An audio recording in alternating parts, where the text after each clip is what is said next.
Anak, nakita mo ba yung cellphone ng tatay mo? Nilagay ko dun sa loob ng kabaong niya bago siya ilibing. Ha? Ba't mo naman ginawa yun, anak? May mga importante laman dun. Baka sakaling buhay pa siya para matawagan niya ako. Ay, Diyos ko talaga tong batang to.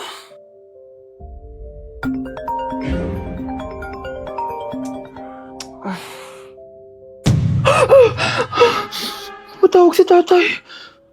Nay, kailangan natin pumunta sa sementeryo. Tumawag sa akin si tatay. Anak, pwede ba? Wala akong oras makipagbiruan sa'yo. Marami pa akong tatapusin trabaho. Pero nay, pag di ka pa tumigil, kukunin ko yung cellphone mo. Tay, sumagot ka. Alam kong buhay ka. Sa lahat ng pwede kong makita, ikaw pa talaga. Jessica, tinatawagan ko lang tatay ko.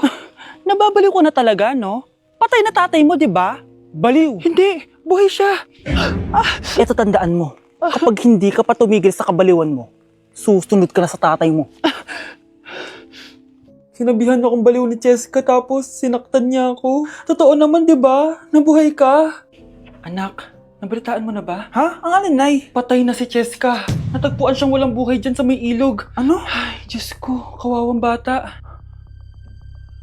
Tay, sumagot ka na please. Ikaw! Ikaw ang pumatay sa anak ko! Ano? Eh siya nga to ng away sa akin eh. Ikaw ang huli niyang kasama. Tandaan mo to. Isusunod kita sa tatay mo.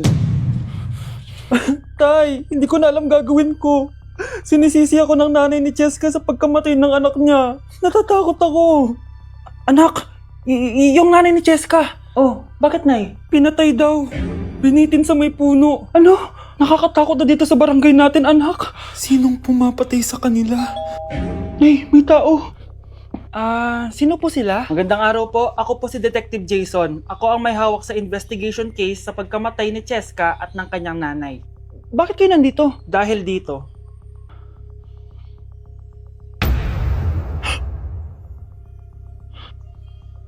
Nay, ikaw pumatay sa kanila? Oo, anak. Narinig ko lahat ng mga sumbong mo sa tatay mo. Cellphone ni tatay. Pinangako ko sa tatay mo bago siya mamatay na poprotektahan kita kahit makapatay man ako ng tao. Sumama ka sa akin, ma'am, para ma-interview ka namin. Tandaan mo to, anak. Kahit nasa kulungan ako, poprotektahan kita. Tumawag ka lang. Eating only 7-Eleven for a day. Let's go! Ano ba, gising na magkukontent ka, patayo na dyan. Ala, Good morning, guys. So, ginising ako agad ni Bunch. 11 a.m. na. So, magbe-breakfast tayo. Alam niyo na kung saan. Papunta na kami. And yung 7-Eleven dito, guys, sobrang layo. Like, sa kabilang barangay pa. Hulaan niyo kung nasan ako.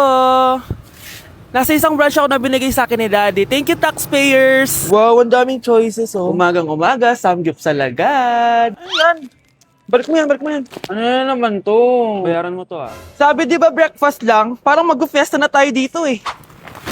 Let's eat! So, itry na natin tong spam musubi. Yan. Mas masarap yung sa Japan, pero masarap din naman to. Meron tayong samgyupsal. Oh! Baho ah. Wow, ah. Next is lasagna! Favorite ko yan. Masarap siya, guys. Muntikan ko na makalimutan itong matcha latte from Chingu. Di ko siya gusto, parang lasang artificial. Sarap niya! Two types of people. Ubus namin. Baka sabihin niyo hindi namin inubos. It's lunchtime, guys! So, kakain na naman tayo. Bosh, gusto ko ng pad thai.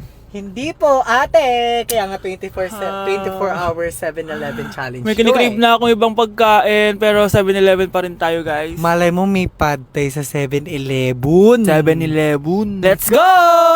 Excited na akong kumain. So, nandito na tayo sa second branch ni Daddy. Yes, kung di tatanong guys, contractor po yung tatay ko. Tara. Wow, parang ang sarap nito. Ano na naman to? Bakit ang dami na naman? Ate yung kinuha ko kasi patay gutom ako. Water check. Mountain Dew Zero check. Another mukbang. 100 kilo challenge. Tinahin natin Tong Gogi Mandu. Ganito yung tsura niya, parang siyang siomay. Sarap! Dito ko lang to natitikman. Wow, ang daming laman. Liempo. Sa akin, chicken. Kimchi rice talaga? Bumili din pala ako ng laing. Laing.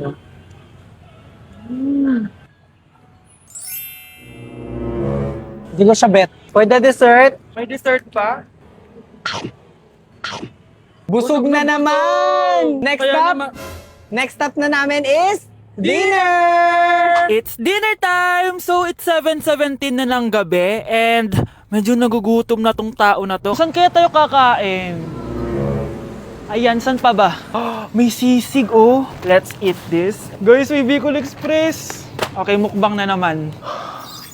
Kuya, pabili nito lahat. Okay guys, mag-haul na naman tayo, no? Tara. Guys, una natin titikman nitong chicken fillet nila. Parang, Parang family chicken nga. Sarap. mana natin ng bulgagi.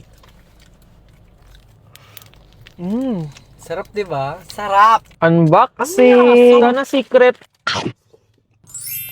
Oh my gosh! Ang sarap nito! Ngayon lang namin na-explore yung mga pagkain sa 7-Eleven sa Pinas. Sausaw natin to sa sabaw ng Bicol Express. Okay, next naman namin natitikman na itong sisig. Masarap naman pag maasim. Grabe guys, nabusog talaga ako, malala. Kaya naman, kung may challenge pa kayo guys, i-comment nyo lang dyan at gagawin namin yan. So yun lang guys, thank you for watching and see you on my next vlog. Wow, vlogger. Sa teacher nating naging pangalawang nanay natin, Oh, Scarlett, kanina ka pa tahimik. May problema ka ba? Ano po kasi, ma'am? Family problem lang po. Oh, kwento mo sa akin. Makikinig ako. Baka may matulong ako sa'yo. Nak, ang bababa ng mga scores mo sa akin. Nangangalap kang bumagsak. Ma'am, sorry po. Dami ko po kasing inisip na itong mga nakarang araw eh. Sige, pagbibigyan kita ngayon ha. Pero promise mo sa akin na babawi ka next quarter. Talaga, ma'am? Thank you, ma'am. Babawi ako, promise. sa teacher nating hindi madamot sa grades, Okay class, pwede na kayo mag-lunch. Oh, hindi ka kakain? Wala po kasi akong baon, ma'am. Oh, eto. Kumain ka na oh. Salamat po, ma'am. Magsabi ka lang sa akin, nak ha? Hindi ka makakaisip ng maayos pag wala kang kain. sa teacher nating nagbibigay ng pagkain, sa lahat ng mga teacher sa mundo na nagturo sa amin kung paano lumaban sa buhay, Happy Teacher's Day! Like sugar on my tongue, your body so sweet. Ayan! Kaya pala ang laki ng bill ng kuryente natin. Nakabukas pala na matagal yan. Anay, uso kasi to yung sugar on my tongue. Sugar on my... Ganun. May alam din ako uso na pwede mong gawin. Talaga, Nay? Ano yun? Gagawin ko. Walang baon for a day. Ipambabayad ko sa kuryente yung baon mo. Nay naman eh. Ito na, isasara ko na to. Huwag mong babawasan baon ko, ah. Akin na nga tong cake na to. Sige na, pumasok ka na sa kwarto mo.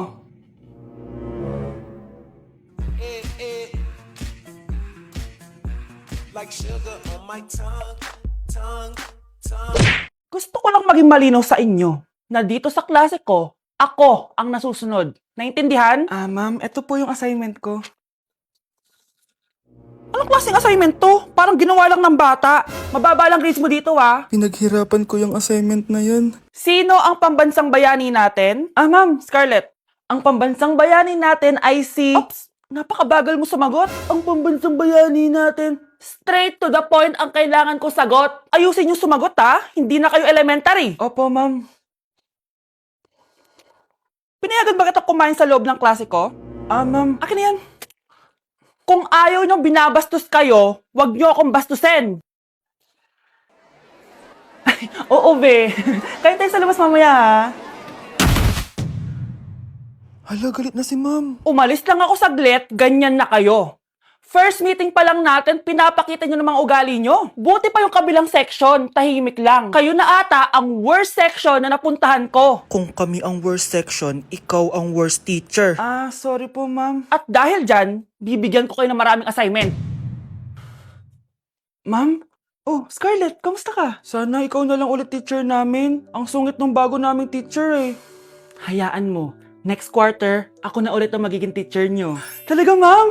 Thank you, Lord! Okay, class! Na-miss nyo ba ako? Bumalik na si ma'am! At dahil first meeting natin, hindi muna ako magli-lesson. Gusto nyo ba yon? Ma'am, pwede po kami kumain sa kantin? Sure! Oh, yung mga gustong kumain, kumain na. Gawin nyo na lahat ng gusto nyong gawin. Basta, today lang yan ha. Next week, magli-lesson na tayo. Grabe, ang bait talaga ni ma'am, no? True be, kaya favorite ko yan si ma'am eh. Tara na, kain na tayo. Okay, class, what is the powerhouse of the cell? Scarlett? Ano ba yun? Starts with letter M. Mitochondria? Very good! Kaya mo naman pala eh. Thank you, ma'am. O, class, mag-e-exam kayo, ha? Dinalian ko na to para sa inyo. Lahat ng nasa lesson natin, nandito. Okay, get one and pass. Oo nga, ang dali lang. Makaka-perfect pa ata ako. A few moments later. Okay, time's up. Pass your papers.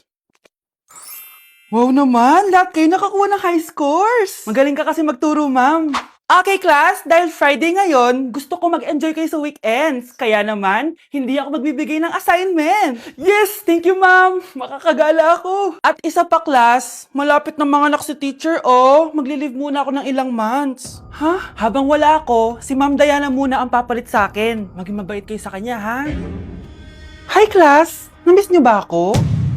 At dahil first meeting natin, May surprise quiz kayo. nandito na naman yung pet peeve ko. Hindi! Hindi!